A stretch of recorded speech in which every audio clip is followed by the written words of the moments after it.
Hello, everyone. This is Sam Ridgway, and we are here with another episode of Tales from the Crypto with our resident guru, Cameron Sykes. Cameron, how are you? Hey, I'm doing good, Sammy. How are you?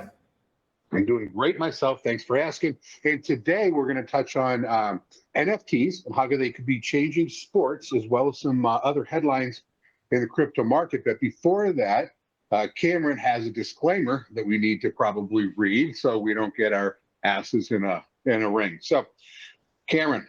Alrighty. So I got a fun little disclaimer for you. This is a show intended to entertain and educate our viewers. This is not an investment advice. This show should never be used as the primary basis of investment decisions, nor should it be construed as a solicitation or advice designed to meet particular investment needs of any specific investor. Please do your own research and come to your own conclusions. No information should be interpreted to state or imply that past results are an indication of future performance. Okay, so we got that out of the way. Dot our I's, crossed our T's, and let's get to the fun stuff here. All right, and we're going to start off with some crypto that's been making the headlines. And so the first headline is Honduras signals intent to follow neighboring El Salvador in making Bitcoin legal tender. So recently, the president of Honduras announced that he wants to, follow suit with El Salvador and make it Bitcoin legal tender. And but how could this affect the price of Bitcoin? And ironically, when El Salvador made Bitcoin legal tender on September 7th of 2021, Bitcoin actually experienced a 20% swing to the downside, bottoming out at 42,800. And this triggered a downtrend for the rest of September, before it ultimately bottomed out around 39,500 and then rallied to the new all-time high of 69,000 a few weeks later. And so it's interesting because based on the notion of government approval of Bitcoin, September 7th was actually expected to be a catalyst for a move higher. But instead, we experienced a flash crash that essentially defied explanation. In fact, we're not the only ones who thought it was weird. In fact, the co-founder of On-Chain Capital suggested that foul play was actually at the hands of legacy institutions. And he even says, he's quoted saying, "So on the exact day that El Salvador launches Bitcoin as legal tender against the wishes of the World Bank and the International Monetary Fund, mysteriously every single major exchange goes down at the same exact time as price crashes by 20%. So yeah, that's kind of weird. Not necessarily conspiracy. Crazy in there, huh? Yeah, I think what we need to also let people know that is when something becomes legal tender, like with El Salvador, that means that the government says that anywhere you walk in, you can pay with Bitcoin. Yeah. But that's when you have to take Bitcoin. So I just want people to understand what it means to when a country comes in and says, we're making this legal tender. All the machines, everything have to be geared up to do that. So, when people start talking about crypto and it's just not going to make it, and they're going to shut it down. So there are entire countries out there, they're using it legal tender. So, I mean, that's just some crazy scare tactic used by people, quite frankly, generally the banking industry, that doesn't want crypto to become a reality and that be the way that we do transactions from that point forward. So anyway, go ahead. Just want people to know what they want to keep power consolidated. Okay, but the next headline here is chip supplier Qualcomm creates a $100 million metaverse investment fund. So Qualcomm is launching a $100 million investment fund intended to support companies building out the metaverse using augmented reality, mixed reality, or virtual reality. So Qualcomm already provides chips for virtual reality headsets and secured a partnership with Microsoft for creating chips designed for augmented reality, generating 17% of its $10.7 billion revenue from selling chips related to the metaverse. And so a growing number of startups have gotten funding to build out virtual world initiatives, such as Space Runner, raising $10 million to create fashion and other wearables as digital assets.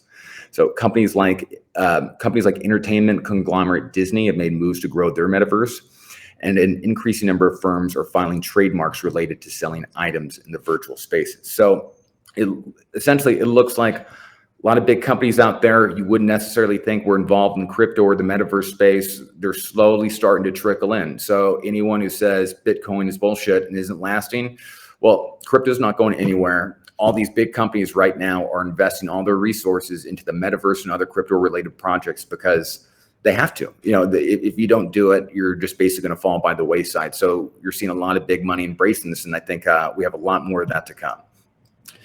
I think this is like the spot where I remember the time because, I'm 55, so I came up with the whole computer thing and so on. But when we got to the internet, and it was just that whole modem thing, 9600 baud modem that you would hear the screeching on both sides, and it would connect and it would go in. And at that point in time, there were the .com, the ability for you to buy .com on a number of different things. I mean, when it just came out, you could have bought probably Coke.com, Pepsi.com, Yeah. Budweiser.com. I mean, nobody had any of that. They really didn't take it seriously. And this in crypto seems to be where that was at that point in time. So these companies that aren't getting into this and getting a foothold in the metaverse and these other things are going to be at that point where companies were 30 years ago, however long it was, where now I own, tapemeasure.com and somebody else has it, And so I think that people realize that, companies realize that, and they're like, okay, we need to get into this thing. We need to get into it now, secure a foothold in this industry because it's not going anywhere. It's just going to get bigger. No, absolutely. I couldn't agree with you more. In fact, to further kind of solidify that point, the next headline is Florida governor says the state will accept Bitcoin for tax payments. So Florida Governor Ron DeSantis says he's taken steps to enable firms to pay taxes in cryptocurrencies. He additionally pointed to a provision he pushed for in the most recent budget proposal that would have funds allocate funds to experiment with the use of blockchain to optimize state functions. However, that didn't pass in the legislature.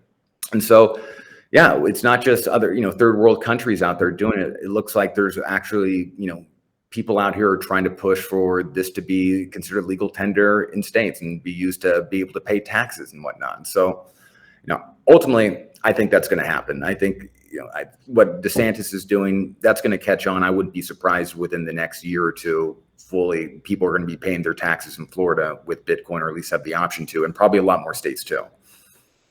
I think you're right with that. I think the only downside to that, and that's not a downside from my perspective, because I like playing the market, but a downside from a state's perspective would just be the volatility of crypto in general as everybody understands what this stuff is really worth. So you could have a huge swing down to, 37,000 for Bitcoin, and I'm buying it up like you can't get it tomorrow. And then when I go to pay my taxes, Bitcoin's at 43. Well, I'm, amen. And and then it crashes back down to 38. So I think the way that you're going to get these states to come in, because it's definitely a good idea, is I think it's going to have to slow that volatility down to where you don't have these incredible swings like you just talked about with the whole flash crash by 20%, right? Just recently. I think it's getting there. The market's coming back up. Like it's a lot higher than it was a couple of weeks ago. So, so that's awesome. But I do like to see these states, especially like Florida. And if anybody was going to do it, I probably would have said DeSantis would do it first, just because he's, the guy's, I don't want to get political because obviously you have to, he's going to hate you and have to kind of get rid. And I'm not one way or the other. I'm just who's got the best idea, Democrats, Republicans, that's fine. But I think DeSantis does have a lot of good ideas down there in Florida, which is a reason why people are flocking to Florida. So, good for him. Good for him to get things started. Absolutely. I think one of the benefits is especially with inflation right now and the depreciating purchasing power of the dollar, it almost be, in their best interest. That is the best way to maximize the revenue that they get in, because we pay in tax dollars, that purchasing power goes down because of inflation. The value of the money that they got from taxes would be less than what it was a couple months ago. Whereas, you put that into crypto, there might be some volatility, but it's still a better hedge against inflation. And so long term, you'll be able to potentially squeeze more revenue out of that and maximize the return from each taxpayer dollar that comes in than you would otherwise. And, I think it's interesting. It's like, despite the volatility, obviously crypto's outperformed the markets over the past 3 years.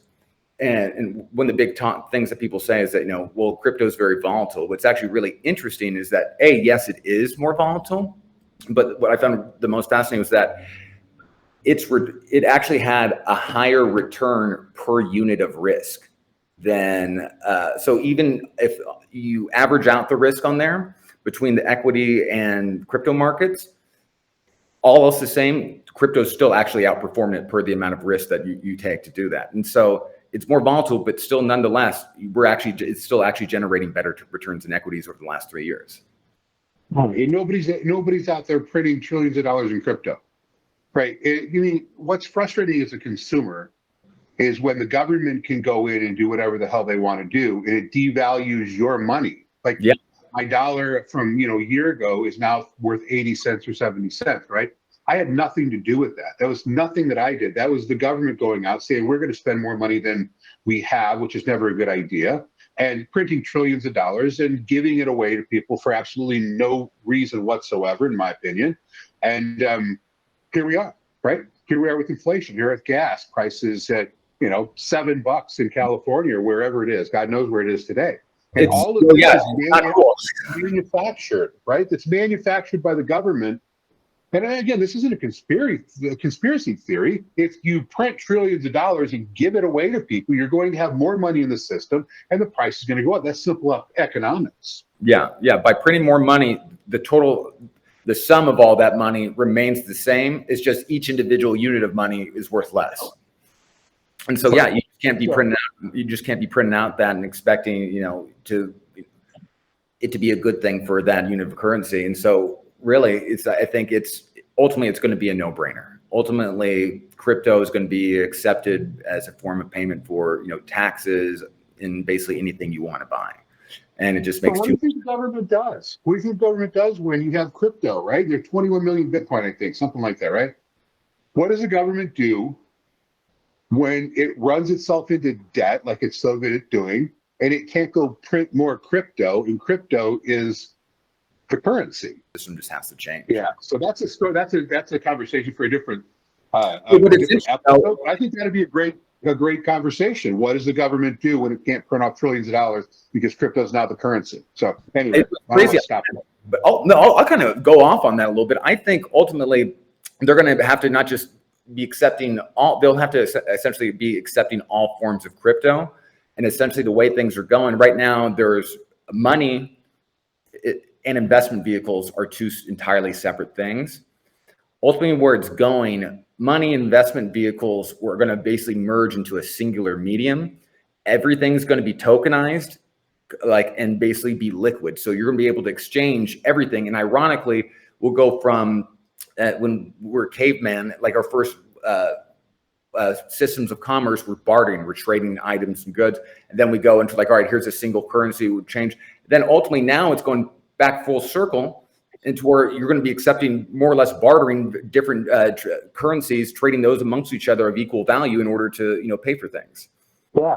I'm just interested in seeing how this whole thing unfolds. I don't think anybody knows how it's going to unfold because there are always in things of this magnitude, unintended consequences and collateral damage, So we'll have to see what those things are as they unfold to see where you're like, oh my God, should have seen that coming, that kind of thing. But anyway, so now we're talking because we're getting at 14 minutes.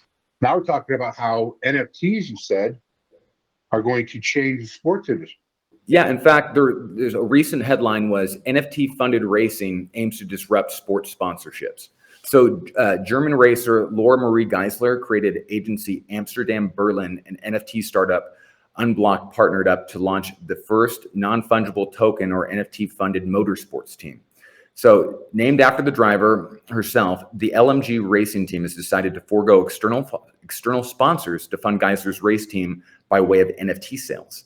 So this is a fascinating move that could be the first of many like it moving forward, especially for athletes competing in individual sports like mixed martial arts, boxing, tennis, and golf. All those could potentially follow suit.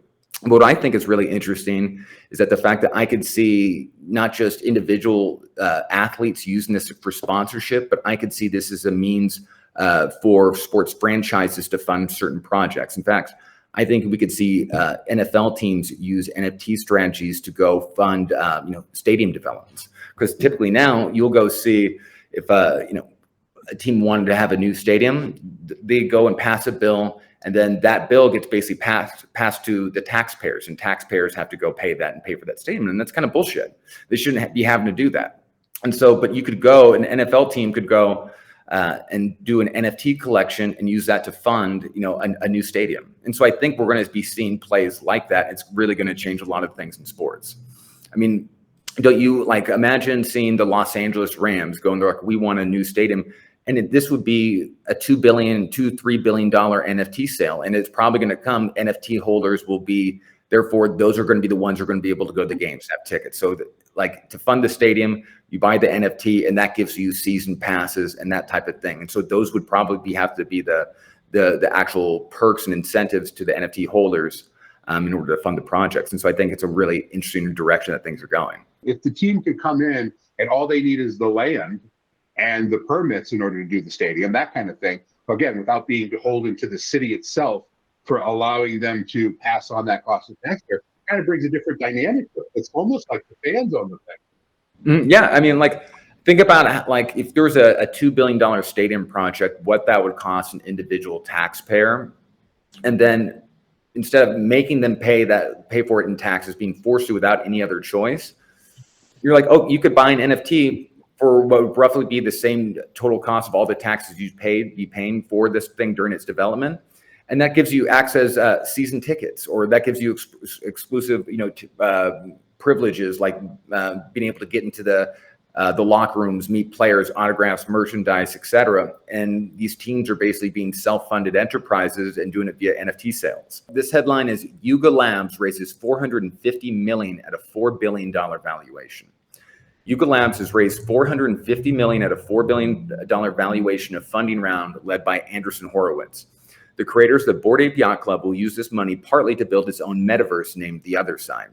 This comes a little after a week after announcing the company acquired the intellectual property rights to CryptoPunks and Meebits from Larva Labs. So then just days after that, they launched ApeCoin last Wednesday, March 16th, and that made its debut on Coinbase. And if you had an airdrop, if you held a Bored Ape Yacht Club and you were airdropped one of these ape tokens, and when it debuted on Coinbase, it would have skyrocketed from $1 on March 16th to $12.94 only 2 days later. So that return would have been absolutely insane. And so prior to its debut, on Coinbase, Yuga Labs airdropped 158 tokens to holders on Coinbase, to holders of Bored Ape Yacht Club. So each Bored Ape Yacht Club holder got 10,094 tokens valued anywhere between $80,000 and $200,000. So this means if you bought a Bored Ape Yacht Club NFT at its floor price of roughly $200,000 a day before the airdrop, you could have recouped the entire investment the next morning without doing anything, which is, I would say, is pretty cool. But what makes it really interesting is that this airdrop wasn't based on a snapshot of who owned Bored Ape Yacht Club at a specific time in the past. Instead, it was claimable by anyone who owns a Bored Ape at the point of claiming the airdrop. So this meant all a person had to do was get a hold of some Bored Apes that hadn't had their tokens claimed, and they would only need the possession of these apes for a brief moment to claim that airdrop. In fact, one person took advantage of this in a really clever way. So an unknown user took advantage of the way the ApeCoin coin drop worked to glean $1.1 million worth of money for themselves. Essentially, with this person, they used a flash loan to borrow 5 Bored Ape Yacht Club NFTs, use them to claim the airdrop, repay the NFTs on a single transaction, netted $1.1 million. So person's pretty damn smart. I wish I would have thought of that myself.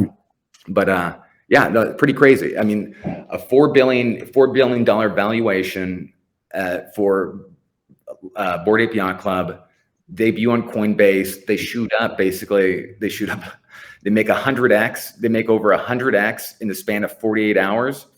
And so you sit there, you have a $200,000 Bored Ape NFT.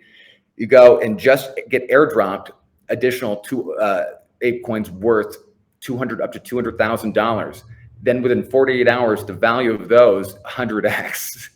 And so you just made a couple $1 million just from doing nothing. And It never happens to me, Cameron. Never happens to me. I know. I'm waiting for that to happen to me. But you do, with the ape, if it's called ApeCoin, you probably knew it was going to do well. That just sounds like a cool coin to buy. And it's like, I mean, and just the people behind Bored Ape Yacht Club and the marketing they do and the community that they've been able to build, it's pretty remarkable what they're doing. This is just from the ground up. They're building into this something that's way bigger than a bunch of stoned-looking cartoon apes. You know what I mean? They're building this into a big crypto conglomerate. I mean, they're almost operating. The ironic part about it is, like, we talk about decentralization. But essentially what they're doing, they're turning into a big holding company. They're just acquiring all these all these other smaller companies, the rights, and they're actually consolidating them in one space, and kind of in a certain way, it kind of goes against the ethos of crypto. And it's more like a traditional finance thing, but it's just cool stuff all around. I mean, it's really special what's happening. I think it's only good stuff for crypto in the future. Well, anytime you get this stuff into the news, and anytime you see in the news where people are making money off of this stuff, I mean, that only does good for the cause, right? We'll see that you can make money doing this, the kind of money you can make doing this, the time frame with which you can make that money. So, I mean, I think that just brings awareness to the crypto space, and I like all those stories. Yeah, it's great marketing. Like, you know, what we're there at 23 minutes, so I'm gonna have to probably whittle this down a little bit. But again, appreciate everything that you do, all the research you do, all the headlines, pulling that stuff out, letting people know where the crypto market is going, how they might be able to take advantage of that, and the new stuff that's coming down the pipe that's going to solidify the fact that crypto will eventually be the global currency. I mean, there's no way that's not going to happen at some point in time. So anyway, thanks a bunch, Cameron. Next Wednesday is when we'll do another, next Wednesday, Thursday, whatever. And we'll talk to you later. All right, talk to you later, Sam. You have a good one.